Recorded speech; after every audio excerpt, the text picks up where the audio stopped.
মৃত্যুদণ্ডই শেখ হাসিনার জন্য উপযুক্ত বিচার। কেবলমাত্র এই মৃত্যুদণ্ডের রায় কার্যকর করার মধ্য দিয়ে শেখ হাসিনার গণহত্যা এবং মানবতা বিরোধী অপরাধের ন্যায় বিচার করা সম্ভব হবে। আমরা সরকারের কাছে আহ্বান জানাই, অতি দ্রুত সময়ের মধ্যে আজকের ঘোষিত রায় সরকারকে কার্যকর করতে হবে। এবং ভারত সরকারের কাছে আমরা আহ্বান জানাই যে খুনি শেখ হাসিনা বাংলাদেশের মানুষের উপরে গণহত্যা চালিয়েছে, মানবতা বিরোধী অপরাধ করেছে, তাকে ভারতে আশ্রয় না দিয়ে বাংলাদেশের বিচার ব্যবস্থার কাছে তারা সুপর্দ করবে। এই বিশ্বের বাসীর কাছে একটা নজির তৈরি হবে শেখ হাসিনার রায় কার্যকর করার মধ্য দিয়ে।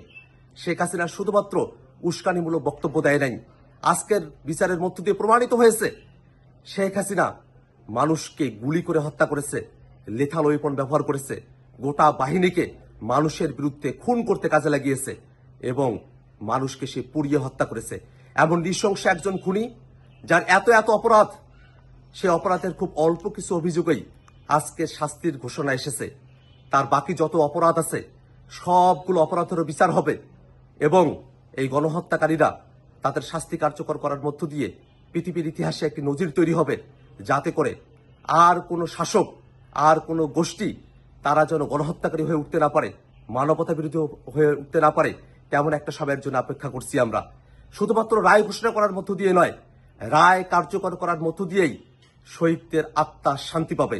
আমরা অপেক্ষা করছি, সরকারের কাছে আহ্বান রাখছি, অতি দ্রুত সময়ের মধ্যে শেখ হাসিনার এই মৃত্যুদণ্ডের রায় সরকার কার্যকর করবে।